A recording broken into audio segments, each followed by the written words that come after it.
Good morning mga Lods. What's up, what's up? Kamusta kayo? Ayan. So nagbabalik si Super Andre TV. Ayan mga Lods, pasensya na kayo. Medyo natagalan tayo sa pag-upload, no? Gawa ng sobrang busy talaga mga Lods. Tayo ay na-busy sa pag-asikaso ng ating event doon sa Fiestag. And sumunod yung ating Agbi Season 1 na ginanap noong nakaraang Sabado sa Aringay, La Union, sa Don Manuel Cockpit Arena. Ayan.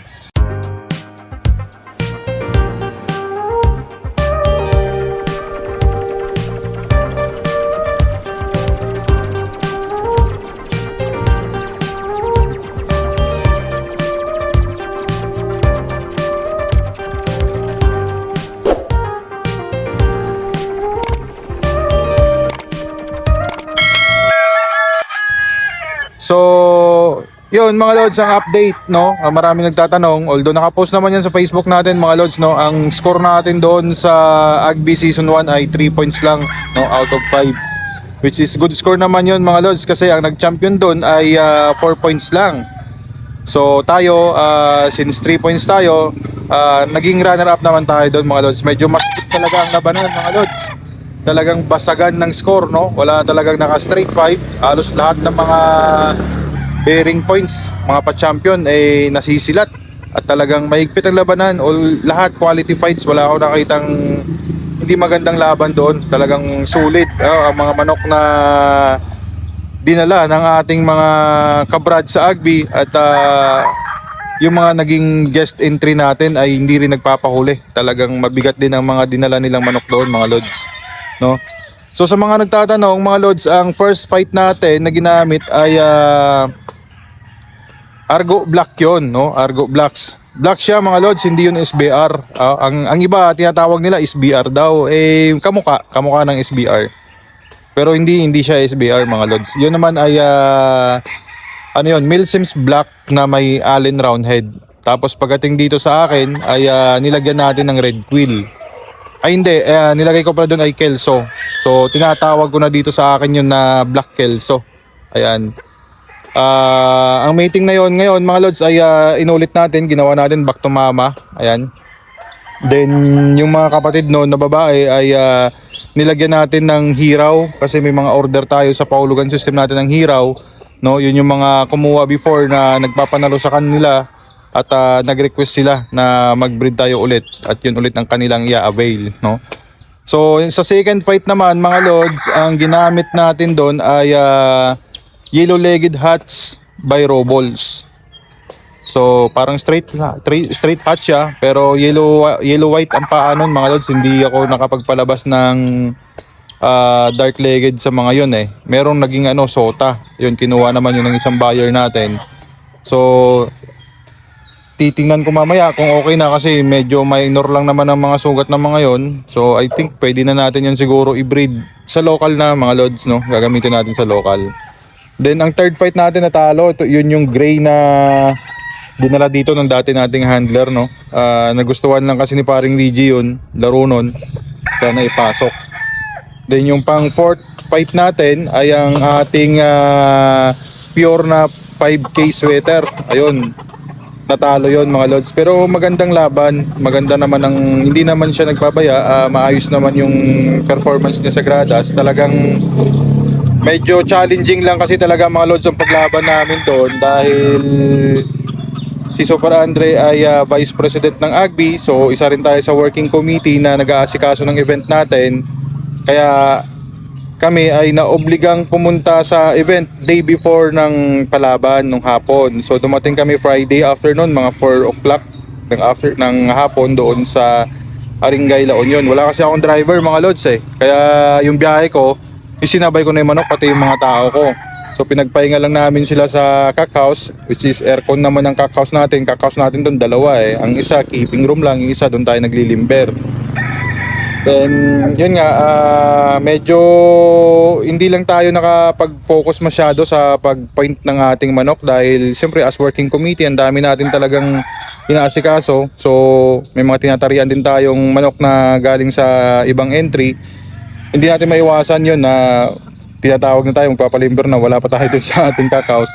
Pero that is not an excuse naman mga lods. Talo is talo, no? Ganun talaga ang sabong.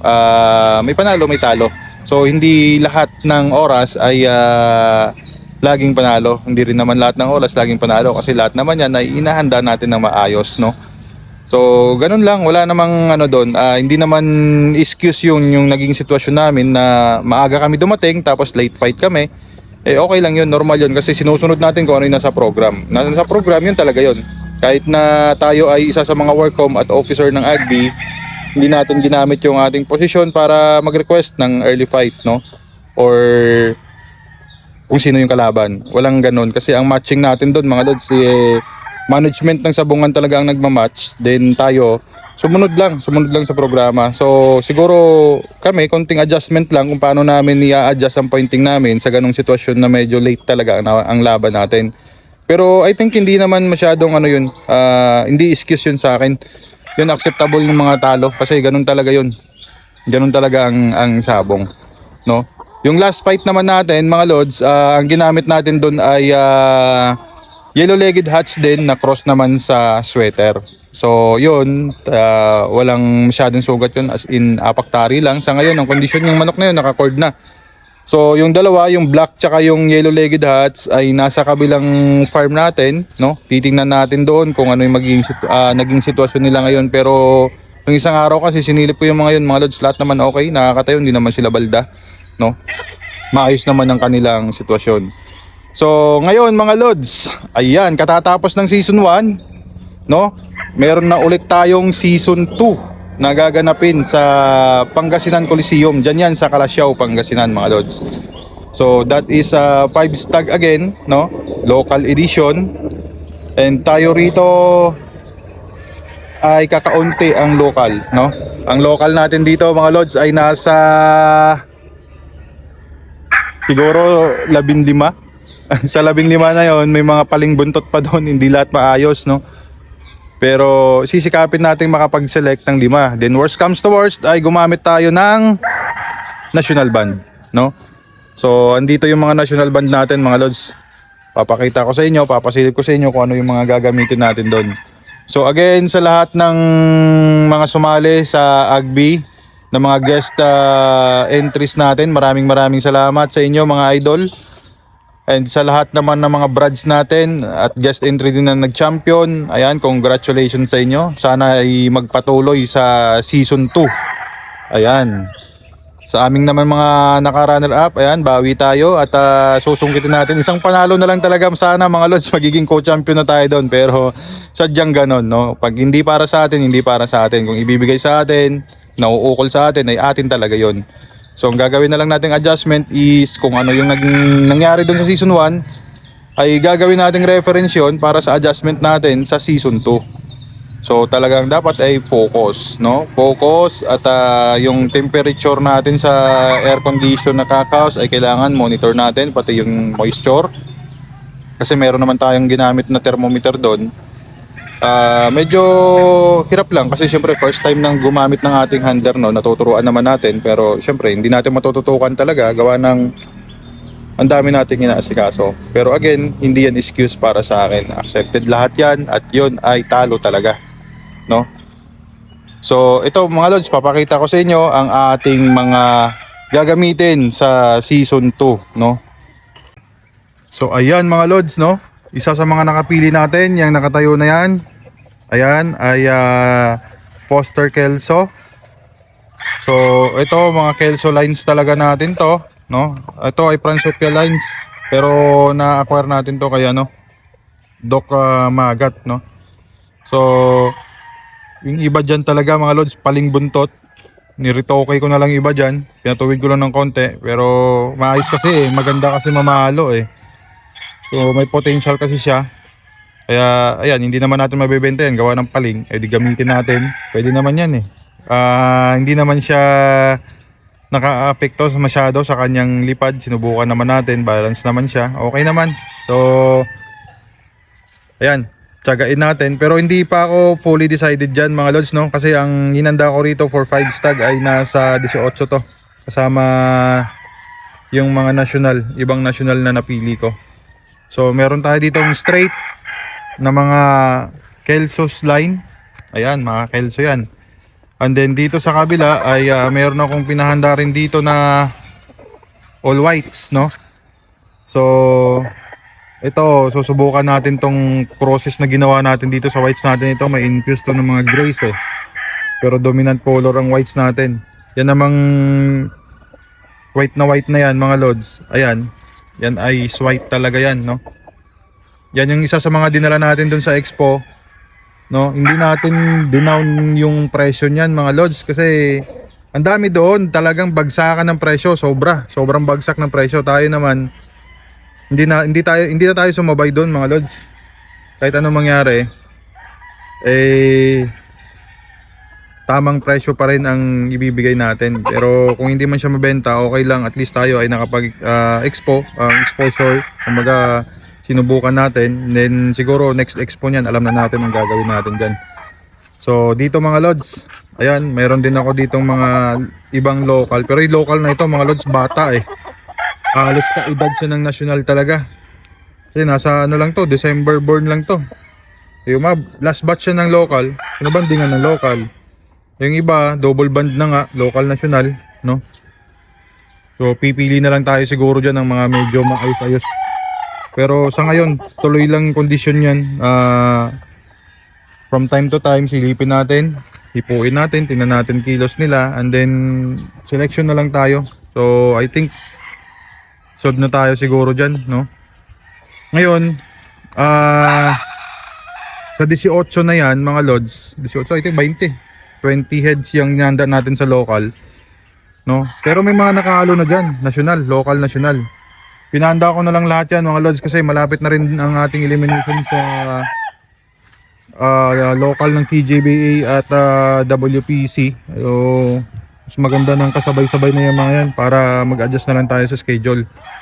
Then dito sa kabilang side mga lods, to national talaga to. So ito yung mga pinag-iisipan ko din eh. Kung may mag-perform na maayos dito sa selection namin, no, ayan, mga all whites din yan na national. Eh baka isa sa mga yan or